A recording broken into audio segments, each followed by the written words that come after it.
You are now looking at yet another compact crossover. In this case, a turbo blue Audi Q3 Sportback 40 TFSI Quattro S-Line. And in these short videos, we like to tell you things that a salesperson might not divulge. For instance, Audi figuratively sticks their second-gen Q3 into a press, squeezes it into a Sportback shape, and then charges you extra for the loss in practicality. Granted, it looks more stylish than its donor, but what will your neighbors think if you rock up in a powder blue quasi-SUV half-coupe crossdresser? Actually, I'm just being cynical. It's your money. Knock yourself out. Also, I'll admit that I'm quite the Q3 fan. In fact, I appear to be one of two people who genuinely like the first generation's rounded looks. That's me and whoever designed it. This second generation obviously falls in line with Audi's edgy design trends and also brings their new era of cabin tech to the party. In Southern Africa, all Q3s are only available with turbo petrol engines.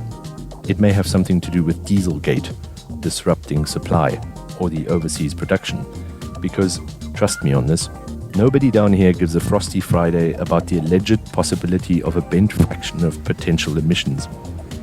It's true. Right. You get the choice between 35 and 40 TFSI, which means 35 mpgg and 40 Newton kilos. Actually, for the record, and anyone who's genuinely interested, those numbers are power classes. But in the real world, the 35 is a 1.4 litre turbo petrol 4-cylinder, and the 40 is a bigger 2-litre unit. TFSI stands for Titanium Fuel Surge Inhibition. Again, most people on our streets simply don't care. They know that it's an Audi, that it's pretty, and probably costs a big stash of your bank's money. Another mandatory item on the whole range is Audi's dual-clutch automated transmission, 6-speed for all 35s and 7-speed for the bigger 40 models.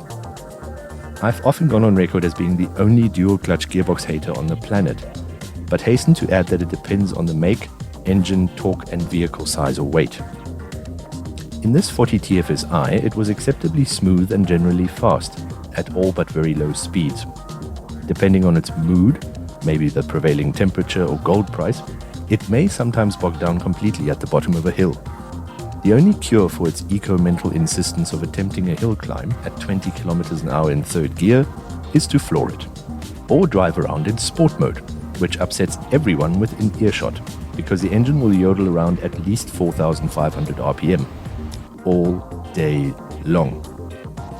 Sporty modes, by the way, are just a computerized ego boost. They call upon stiffer suspension and crazier drivetrain responses, which, in most cases, tend to make the car slower. What's that? You think we're crazy? Consider this.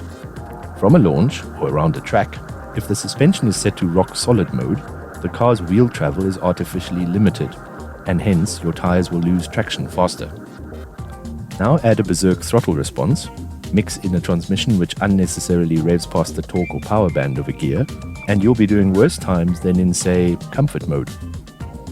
And just to prove our point, here are the 4 0 to 100 km an hour performance runs we conducted with this Q3 SB40 TFSI. The first two runs, in opposite directions, were in sport mode.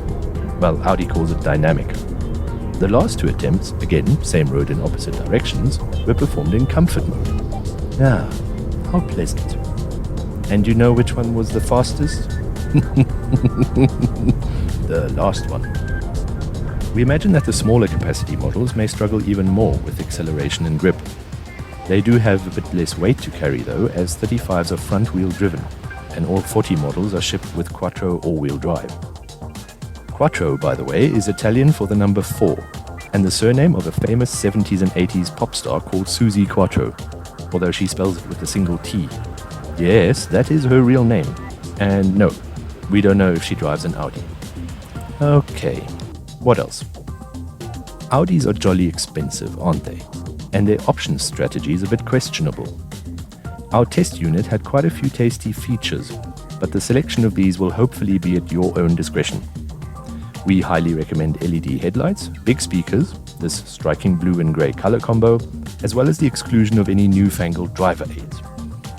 rather spend that money on reverse beeper camera parking efforts, because like all modern trans-section cross-segment vehicles, the rear window is the size of a postcard and set at the tip of a steeply rising waistline, so that you really don't have to bother looking behind you. Sorry, I'm being cynical again, aren't I? Truth is, the Audi Q3 Sportback may seem a little bit silly at first, but I think it cuts a dashing figure and mostly does as it's told. Those huge wheels, that enormous trunk opening, its cold Germanic interior, and decades of sophistication and refinement make this a pretty wonderful car to drive.